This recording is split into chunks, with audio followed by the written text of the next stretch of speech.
Olá, terceiro ano, uma boa tarde para todos vocês. Hoje a aula vai ser, na verdade, essa videoaula, tá? Eu não vou enviar nenhuma atividade por e-mail e nem vou mandar o gabarito da aula de ontem, da aula passada. Eu vou mandar hoje só essa videoaula para vocês. Essa só não, né? A videoaula para vocês, tá bom? E aí, professor, mas e o gabarito da aula passada? Você ainda vai mandar? Vou, claro. Né?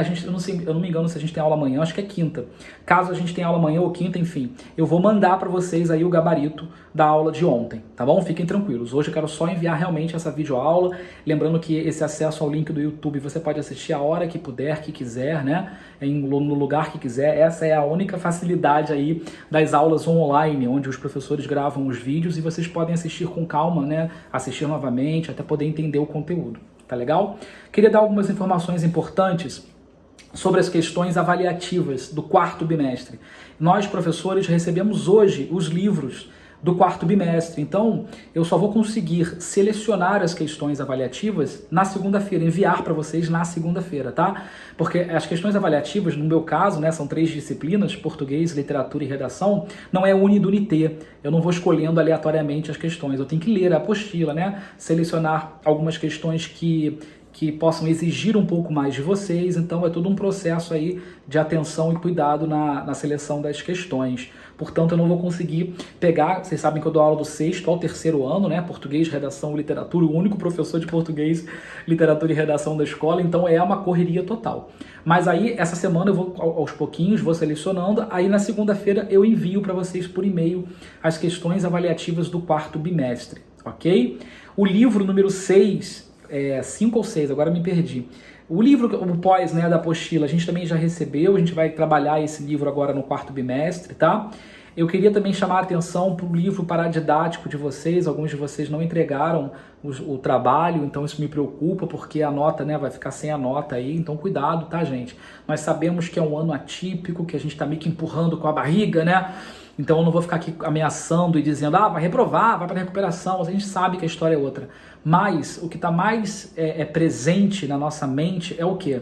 É o que a gente quer do futuro, né? O Enem está aí, a gente tem um futuro pela frente, vocês têm um futuro até mais do que eu pela frente, então vamos focar energia para conseguir aí, pelo menos, encerrar esse ano letivo de uma forma bacana, com boas notas, para não sujar o histórico de vocês e fortalecer o conteúdo para o Enem, tá? Eu vou finalizar a matéria da apostila volume 4, eu acho que é 4 ou 5, eu sempre me confundo. Essa apostila que a gente estava trabalhando agora. Eu vou encerrar esse conteúdo hoje aqui, a gente vai falar mais um pouquinho sobre morfossintaxe, e depois, na próxima semana, que a gente vai ter as aulas do Zoom, eu entro com a matéria nova, tá? Então vamos lá, gente, vamos relembrar um pouquinho morfossintaxe? Morfossintaxe é a junção de 2 termos, né, de 2 vocábulos, morfologia e sintaxe. Então a gente, cola esses dois, cria-se morfossintaxe. A gente sabe que morfologia é o estudo das 10 classes gramaticais ou das 10 classes de palavras e é um estudo bem mais simples, né? Você olha para a oração, identifica a palavra, classifica a palavra em substantivo, adjetivo, verbo, enfim. A nossa função com morfologia é só essa. É você entender qual é a classificação da palavra ou de um grupo de palavras, quando nós falarmos de locução, né? E classificamos ela morfologicamente, moleza. Quando entra em sintaxe, aí o bicho pega. É a parte que eu mais gosto também, quem é meu aluno há muito tempo já sabe. É onde você tem que encontrar a função daquela palavra ou de um grupo de palavras dentro de uma estrutura oracional. Então o desafio é bem maior do que morfologia, né? Morfologia você está ali, isso aqui é substantivo, acho que isso aqui é preposição.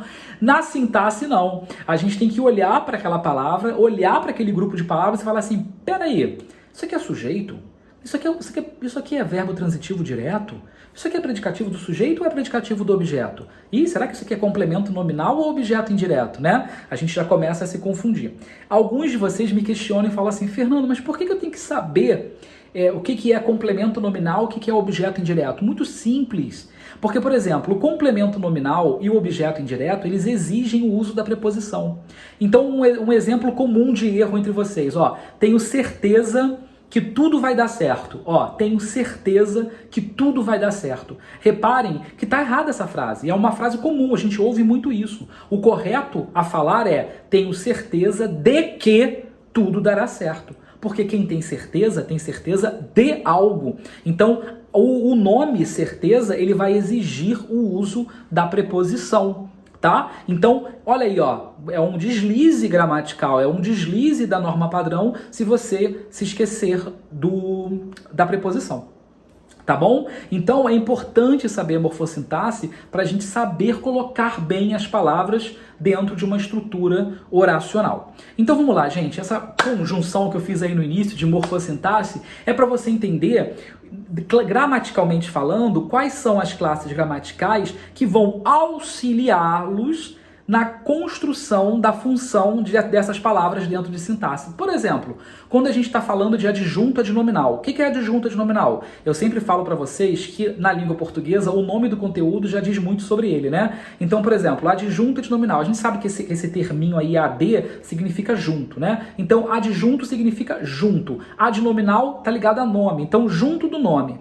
Eu traduzindo o que é adjunto adnominal, eu tenho aí junto do nome. O adjunto adnominal, quando ele fala que é junto do nome, qual é a classe gramatical que assume o papel de nome nos estudos morfológicos? Substantivo. Então eu estou falando que é junto do substantivo. O que é adjunto adnominal? É alguma coisa junto do substantivo. Esse alguma coisa aí, eu preciso entender quais são as 5 classes gramaticais que assumem um papel de adjunto adnominal dentro de sintaxe. Olha aí, ó, morfossintaxe, tá? Então aqui, ó, 5 classes gramaticais, morfologia, que assumem um papel de adjunto adnominal, sintaxe, tá? Então essa junção desses estudos é a que se dá o nome de morfossintaxe. Por exemplo, a gente sabe que no adjunto adnominal a gente tem o artigo, o numeral, o pronome, o adjetivo e a locução adjetiva.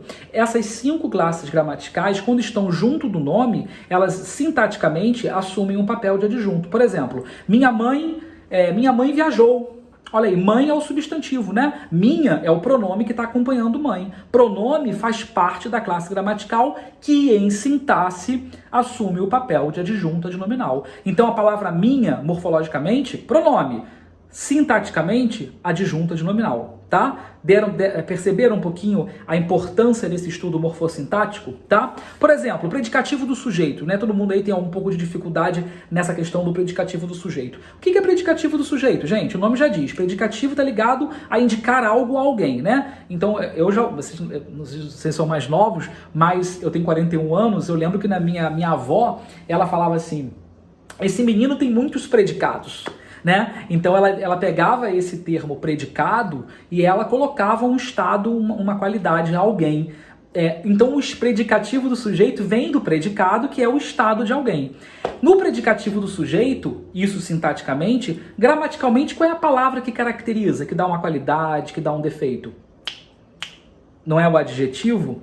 Não é o adjetivo que em morfologia caracteriza e dá uma qualidade ao nome? Então, ele, adjetivo morfologicamente, assume sintaticamente o papel de predicativo do sujeito. Show? Então, o estudo morfossintático é esse. É você entender gramaticalmente o que assume sintaticamente lá o papel. E aí, com essa compreensão desse estudo, fica muito mais fácil você acertar as questões de função sintática dentro de uma prova, de um vestibular, de um concurso. Tá? É importante saber que são 2 estudos diferentes, né, distintos, porém que caminham paralelamente, eles caminham juntos, tá? Porque se eu não sei morfologia, gente, eu não vou conseguir desvendar sintaxe. Tá legal? Então a gente vai encerrando esse conteúdo morfossintático. Eu, na verdade, dei um conceito básico do que vem a ser morfossintaxe, que é o que o livro está falando. A gente já teve as aulas no Zoom, no e-mail, explicando cada categoria sintática. Caso alguém tenha alguma dúvida, manda um e-mail, pergunta. Só para falar, eu demoro um pouquinho para responder os e-mails, tenho demorado, porque vocês sabem, eu assumi todas as turmas. Então, são muitos e-mails por dia, gente. Muitos, muitos, muitos mesmo. Então, redação, por exemplo, tem aluno que eu estou devendo entregar a redação ainda, só tem um pouquinho mais de paciência, até o final do ano eu entrego, tá? É isso, gente. Um abraço.